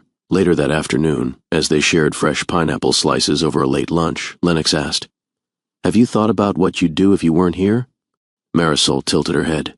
"You mean career-wise?" He nodded. "If everything else in your life hadn't needed sacrificing, if you had the time, the support, the freedom." She didn't speak for a moment. Then, softly, "I wanted to study behavioral therapy, help women who've gone through loss, trauma." He listened quietly, letting the weight of her words settle. "And why did you stop?" he asked. "My parents died," she said. "I became responsible for Carlos and Maria. Rent was due. Tuition wasn't an option." He reached for her hand. "It still is." She shook her head gently. "It's too late." "No," he said, voice firm but tender. "It's just beginning." That evening she found a brochure on her nightstand, adult degree programs in therapy and mental health studies. A sticky note stuck to the cover read, "Whatever you dream, I'll stand behind it." She stared at it for a long time, her fingers trembling just slightly. As fall settled over the city, the air grew crisp. Trees along the avenue blushed red and orange. Lennox and Marisol began taking long walks beneath golden skies. On one such walk, she paused by a storefront with a display of children's books. She smiled, eyes distant. "I used to imagine reading stories to a child at bedtime," she said. A little voice asking for just one more. Lennox turned to her. "You never told me you wanted kids." She gave a small shrug. "I was told I might never have them, years ago, after my illness. It's something I've tried not to hope for." He was silent, not because the thought frightened him, but because it didn't. "I always thought I wouldn't make a good father," he said finally. "I didn't have a model." "You don't need a model," she whispered. "You need heart." He looked at her, and without hesitation said, "Then I'd want that, with you." Her eyes searched his. "Are you sure?" He took both her hands. "I've never been more sure of anything." They didn't speak about it again for a few weeks, but the idea lingered. It colored their conversations, softened their laughter, and added something unspoken to every touch. They visited the farmer's market together one Saturday, choosing ingredients for a soup Marisol wanted to make from her childhood. While she debated between two varieties of squash, Lennox noticed her pause, placing a hand over her lower abdomen. "You all right?" he asked. She nodded, but her brow was furrowed. "Just a bit dizzy." Later she attributed it to fatigue. But it happened again the next day, this time accompanied by nausea. That evening, she stood in the hallway near the laundry room, her hands buried deep in her pockets. "I don't want to panic," she said quietly. Lennox looked up from the sofa. "Talk to me." She walked over slowly. "I found one of the tests, from that grocery run you made weeks ago, the just-in-case one." His heart skipped. "And?" She hesitated, then reached into her cardigan pocket. She handed it to him, face down. He turned it over. 2 lines. He stared at them, unable to breathe. "I took 2 more," she said. Same result. For a full minute, neither of them spoke. Then Lennox sat forward, elbows on his knees, test still in hand. "You're pregnant?" She nodded. He ran a hand through his hair, then looked up, eyes wide and wet. Her eyes shimmered. "It looks that way." He covered his face with his palms and laughed, a deep, stunned, joy-soaked sound. Then he stood, crossed the room, and pulled her into a tight embrace. "You gave me life once," he whispered. "Now you're giving it again." Later that night, they lay curled up in bed, her head against his chest. "I don't want to get ahead of myself," she murmured. "We don't know what will happen. My body—" He kissed her hair gently. "Whatever happens, we'll walk through it together. I don't want to break your heart. You already put it back together," he replied. "You're the only one I trust with it now." Marisol stood at the sink the next morning, quietly slicing oranges. Outside, the sky was soft with early clouds, and birds danced between rooftops as if they sensed something new was about to begin. Lennox entered the kitchen, freshly showered, coffee mug in hand. He watched her silently for a moment. There was a different energy about her now, gentle, guarded, and quietly protective. She placed a plate of sliced fruit on the table and offered a soft smile. "You slept through the alarm." "I heard it," he replied, "but I didn't want to wake up." She raised an eyebrow. "I just wanted to stay in that moment," he added, "where you were beside me, where the world was still quiet." She didn't reply, but her hand brushed his shoulder as she passed. Later that day, they sat together in the sunroom, surrounded by books neither of them were reading. Marisol stared out the window, fingers gently grazing the curve of her belly. "I haven't let myself think about this in years," she said. "Think about what?" "Being a mother." Her voice was steady, but he heard the weight beneath it. "I buried that part of myself when the doctor said it was unlikely," she continued. "I told myself it didn't matter, that I could still have purpose, Joy, even without children." She looked at him, "But I never stopped wondering." Lennox reached for her hand. "You don't have to wonder anymore, but what if—" He cut her off gently.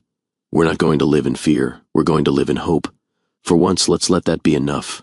She didn't respond right away. Then she nodded, slowly, holding his gaze. They scheduled their first doctor's appointment 2 days later.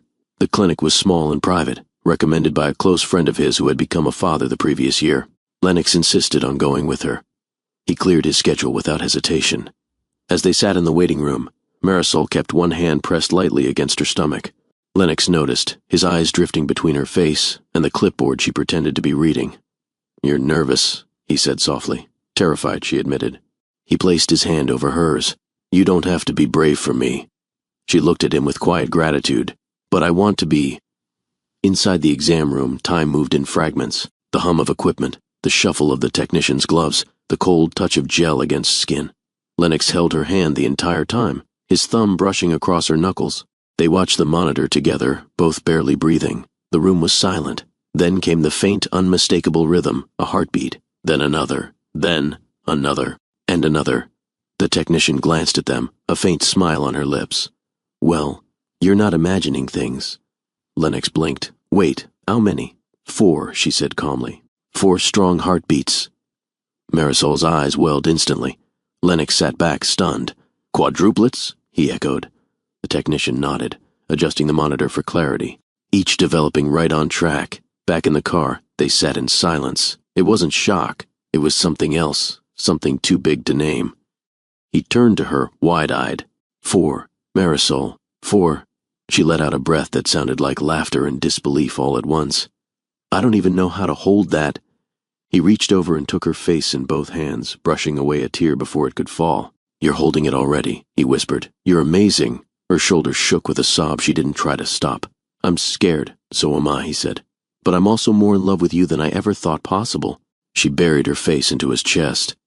"What if I can't do this? You already are." That night they lay awake, watching the ceiling.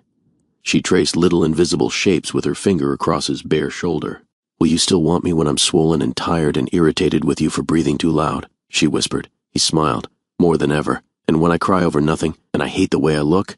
"I'll tell you the truth," he murmured. "That you're beautiful, and brave, and the best thing that's ever happened to me." She turned her face toward him. "You make it sound easy. It won't be. But I'll be here, for every part." The next morning, Lennox rearranged his schedule. He told his executive assistant, without apology, that he would no longer be available after 5 p.m. on weekdays. He moved the guest room furniture into storage. He made space. In the nursery-to-be, he painted the walls a soft ivory while Marisol sat cross-legged in the doorway, laughing at his technique and guiding his strokes. "You're heavy-handed," she teased. "I'm precise. You missed a whole corner." He looked over his shoulder, grinning. "You mean the one I was saving for you?" She stood and picked up the brush. Together, they painted. Later, as she stood at the sink rinsing their dinner plates, Lennox approached from behind, arms wrapping around her waist. "Today felt real," he said. She leaned back against him. "It is real." He kissed the nape of her neck. "So tell me, how does it feel? 4 little heartbeats inside you?" She closed her eyes. "Like I'm carrying the whole universe." He smiled into her hair. "And I'll spend the rest of my life protecting it." It was just before sunrise when Marisol stirred in bed, her brow furrowed in sleep. Lennox lay beside her, already awake, quietly watching the outline of her face in the soft light slipping through the curtains. She turned slowly, eyes still heavy. "You're staring again." "I can't help it," he whispered. "I still wake up trying to believe this is real." Her hand moved to his chest, settling over his heart. "It is." They stayed that way for a long time, wordless, wrapped in each other, breathing in the weight of what was coming. By mid-morning, Marisol was perched on the edge of the bed, a distant look in her eyes. She'd been more tired than usual. Her appetite shifted constantly, her moods curling like smoke, subtle, ever-changing. She had laughed last night and cried at the same commercial an hour later. When Lennox offered to run errands, she just nodded, her fingers trailing her stomach in thought. "Pick up more of the ginger candies," she added. He paused at the doorway. "Feeling queasy again?" She didn't answer right away. "Not exactly," she murmured, "just unsettled." That evening, as they prepared dinner, Marisol stepped away from the stove and leaned against the counter.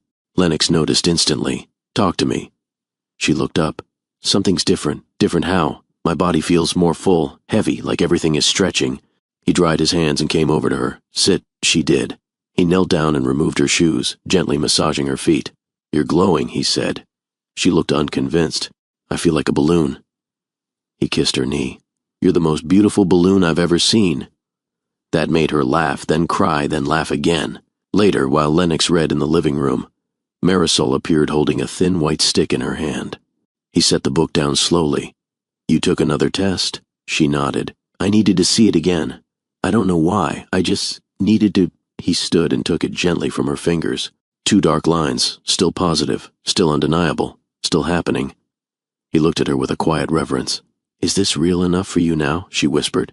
He wrapped his arms around her. "It's so real it scares me." The next morning, they visited the doctor again for another scan and to begin more detailed prenatal care. Marisol sat on the table in a loose sweater, hands gently curved around her stomach. Lennox stood close, fingers resting on her shoulder. "Yes," Marisol whispered. The room filled with sound, tiny heartbeats, fluttering in perfect rhythm, one after the other. Lennox's breath hitched. The technician turned the volume down and smiled warmly. "They're strong. All 4 of them." Marisol blinked rapidly, pressing a hand over her mouth. Lennox stepped forward, brushing tears from her cheek with the back of his knuckle. "I don't have words," he said softly. "You don't need them," she replied. "You're here." Back home, Lennox stood by the nursery door, arms crossed, surveying the progress. The walls were freshly painted. 4 cribs were lined up against one side, 2 already assembled, 2 still in boxes. Shelves waited for blankets and books. He could barely believe it. He turned when he heard footsteps behind him. Marisol stood with her hands behind her back. "I found something," she said. She handed him a pair of baby shoes, tiny, white, soft-soled. He took them gently, overwhelmed. "These are so small. I thought you'd like them." He held them up to the light, studying every stitch. "I don't think anything has ever felt so big." Over the next few days, the atmosphere in the penthouse shifted. It became softer, quieter, yet somehow more alive. Marisol began writing in the journal Lennox had given her weeks earlier. He'd find it resting on the windowsill or near the bassinet, always open to a new page filled with gentle hopes and fears. She read to the babies each evening, old folk tales and picture books. Sometimes Lennox joined her, sitting on the floor as she read in 2 languages, her voice calm and melodic. "Do you think they can hear me yet?" she asked one night. "I think they already know who you are." On a particularly still afternoon, Marisol sat cross-legged by the terrace, sketching. Lennox walked in quietly and stood behind her. The drawing was of a tree, large with 4 strong branches reaching toward the sun. Beneath it sat a woman with long hair, and beside her, a man holding a child in his arms. She looked over her shoulder and smiled. "It's a start." He leaned down and kissed the top of her head. "It's more than that. It's a future." That evening, as they curled on the couch under a shared blanket, Marisol rested her head on his chest. She whispered, "I still can't believe this is happening." Lennox exhaled deeply, his arm around her. "Me neither," he said. but I'm not letting go of it. Not for anything. She tilted her face toward his. Promise me something? Anything. When it gets hard, and it will, promise me you won't disappear. He nodded, pulling her closer. I'm not going anywhere. The waiting room was quiet, softened by pastel walls and the hum of distant monitors. Lennox sat beside Marisol, fingers laced with hers, his foot gently tapping against the floor in a slow, uneven rhythm. She was calm on the outside, but he could feel the tension beneath her stillness. Their last visit had confirmed everything, but today the scan would show more. Development, growth, how each of the 4 heartbeats had progressed. 4. Even now the word sent a ripple through his chest. It felt both miraculous and overwhelming. Have you thought of names? Marisol asked quietly. He looked at her, surprised. You have? She opened her mouth, but just then the nurse called her name. Marisol squeezed his hand tightly. Later, she whispered. Inside the ultrasound room, the air felt heavier somehow, more intimate. Marisol lay back on the reclined table. Lennox sat beside her, holding her hand, his thumb gently stroking hers. The technician entered and greeted them with a warm nod. Back again, I see. Back for a miracle update, Lennox replied. The technician dimmed the lights and prepped the equipment. As the gel spread across Marisol's stomach, Lennox leaned in closer, unable to take his eyes off the monitor. The screen came to life, first a soft blur, then movement. Marisol exhaled slowly, a hand resting over her chest. Here's baby 2, looking active. Then a 3rd heartbeat appeared, fluttering in perfect rhythm. And baby 3, nice and steady. The final image came into view. Baby 4, the technician said, and all 4 are holding up beautifully. Marisol turned her head toward Lennox, who had gone still. His eyes were locked on the screen, his jaw set, but his expression was soft, utterly undone. He brought her hand to his lips and kissed it once. You're doing this, he whispered. She smiled faintly. We're doing this. Back in the car they sat quietly. The city moved on around them. Cars honked, people passed by with phones in hand, but inside their world everything was still. 4 babies, not just a concept anymore, not just faint flutters on a screen. They were real, measurable, growing, full of life. Lennox looked over at her, then reached into the back seat and pulled out a small gift bag. What's this? She asked, surprised. He shrugged. Something I picked up last week. I was waiting for the right moment. Inside was a tiny gray onesie with the words made from love embroidered across the chest. Marisol pressed it to her heart, eyes filling. I don't even have words. You don't need words, he said, reaching for her face. You've given me everything already. That weekend, they started preparing in earnest. The nursery was no longer a vague idea. It became a blueprint in motion. Lennox converted his former office into a second nursery space. They painted walls in soft tones, sage and warm ivory in one room, lavender and dusty blue in the other. 4 cribs were ordered, 4 sets of bedding, 4 mobiles, 4 rocking chairs. He read articles late into the night, subscribed to newsletters, spoke with a pediatric consultant via video call. Marisol watched him silently as he scribbled notes one night, glasses perched on the tip of his nose. You're nesting, she teased. I'm preparing. She leaned over the back of his chair. It's adorable. He looked up. Is it? She kissed his cheek. Yes. By the second week of preparation, their calendar filled with appointments, nutritionists, wellness coaches, a birthing class designed for high-risk pregnancies. Marisol handled it with grace, even as fatigue crept in. Lennox was there for every moment, handing her water, propping pillows under her feet, adjusting meal plans, massaging her shoulders during evening stretches. One night she woke to find him sitting beside the bed, softly humming one of the lullabies she had once sung in the kitchen. He hadn't noticed she was awake. She reached for his hand. You're scared too, aren't you? He didn't pretend. I'm terrified, he admitted, but I've never wanted anything more. A week later, they visited a specialty imaging center for a 3D ultrasound. Marisol lay on the table once again, and this time the images were sharper, tiny fingers, the curves of cheeks, the fluttering of eyelids. Lennox stared at the screen in awe. He whispered, They already have your nose. Marisol chuckled. Poor things. No, he said, brushing a hand through her hair. Lucky. When the technician turned the screen slightly, baby 3 kicked hard enough to startle everyone. Well, she said, laughing, we know who's going to be the feisty one. Lennox shook his head in disbelief. They're real, all of them. I can't get over it. Marisol turned her head to him, eyes brimming. Neither can I. That night, back home, she placed his hand on her belly as the babies moved together for the first time. He gasped softly. That's them, she nodded. It's the beginning. They lay back on the couch together, hands entwined over her stomach, the city lights flickering behind the curtains. I thought my legacy would be the company, he whispered. She turned toward him. And now? He kissed the edge of her jaw. Now I know it's them. It began just before dawn. Marisol shifted beneath the covers, her breath catching in her throat. At first, she thought it was a cramp, maybe one of the harmless contractions her doctor had warned her about. But then came another, stronger, more deliberate. She sat up slowly, pressing her hand to her belly. The babies weren't kicking, they were quiet, still, but something deep inside her had changed. She inhaled sharply through her nose. Lennox. He stirred beside her, blinking. What is it? She turned to face him, her voice low and certain. It's time. Everything after that moved in measured urgency. Lennox jumped out of bed, already reaching for the hospital bag they'd packed 2 weeks prior. He called the hospital, alerting them they were on their way. Marisol leaned on the edge of the bed, breathing through another contraction. He was calm, but his eyes never left her.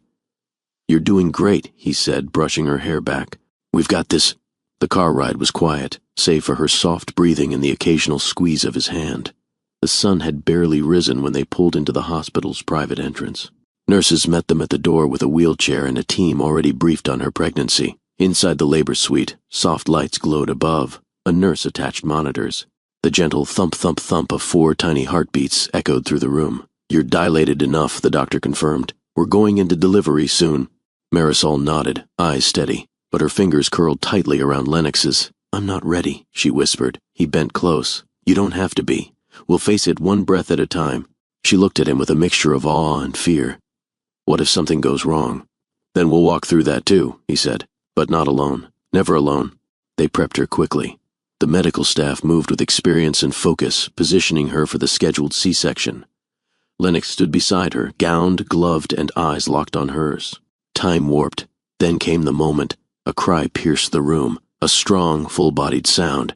That's baby one, the nurse called out, lifting a tiny figure into view. Lennox's knees almost gave. His hand gripped Marisol's tightly. Another cry followed, then another, and then a fourth, softer but sure.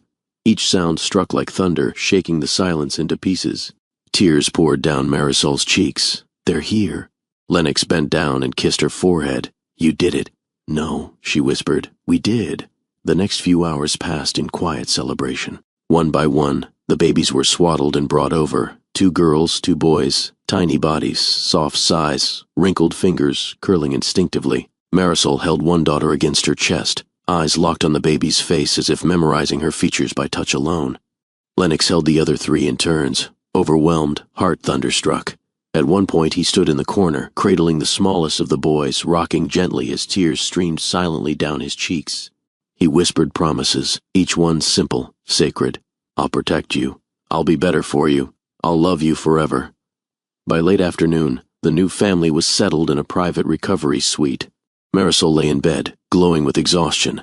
The babies rested nearby in bassinets, each one swaddled in warm-toned blankets with hand-stitched tags. Baby A, Baby B, Baby C, Baby D. Lennox paced slowly between them, watching their chests rise and fall. He finally sat beside Marisol and took her hand. How are you feeling? He asked. Sore, she replied, smiling softly, empty, and full at the same time. He nodded. You're incredible. She looked toward the bassinets. They're perfect. He followed her gaze. You're perfect. Later that night, a nurse entered quietly to check vitals. She paused beside Lennox, who was now asleep in a chair, one hand resting over a bassinet. She whispered to Marisol, he hasn't taken his eyes off them all day. I know, she replied. He's already theirs. Just before midnight, Marisol woke and sat up slowly. Lennox stirred. What's wrong? Nothing, she whispered. I just wanted to hold them again. He helped her up, guiding her to the rocking chair near the window. She settled in, and he brought her one baby at a time, placing them carefully in her arms until all 4 were wrapped in her embrace. The moonlight bathed her skin in silver. She rocked slowly, humming the lullaby he had once heard in the kitchen. Lennox stood behind her, arms around her shoulders, head resting gently against hers. You're home now, he whispered, and so are they. The Vale residence no longer resembled the silent, minimalist penthouse it once was. Gone were the empty corners and untouched surfaces. In their place, stacks of colorful books, puzzles missing one piece, juice cups with mismatched lids, and endless crayon masterpieces taped proudly to the walls. A tiny shoe rested on the windowsill, a doll lay face down in the hallway, and in the heart of the home, laughter echoed freely. Lennox stood in the backyard garden, sleeves rolled to his elbows, shirt damp with morning dew. The sun had just crested the skyline, bathing the lawn in soft gold. He knelt beside a patch of basil and pinched the leaves thoughtfully. Behind him, 4 sets of footsteps galloped through the grass. "Daddy!" He turned in time to catch 2 of them, Leo and Isla, colliding into his legs, giggling uncontrollably. "You said we could pick strawberries today."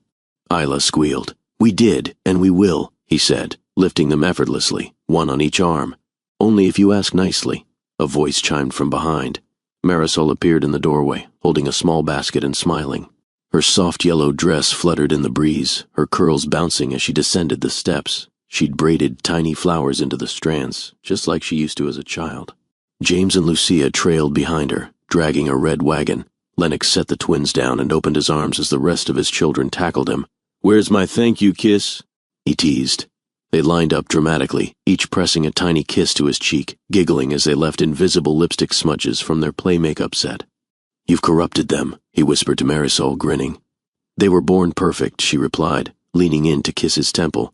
Breakfast on the patio had become a family tradition. Fresh fruit, toasted bread, warm eggs, and chaos. Lucia spilled her milk. James insisted he saw a cloud shaped like a dinosaur. Leo sang loudly, off-key, about pancakes. And Isla fed crumbs to a bird she named Squeaky. Lennox watched it all, heart full, eyes misty.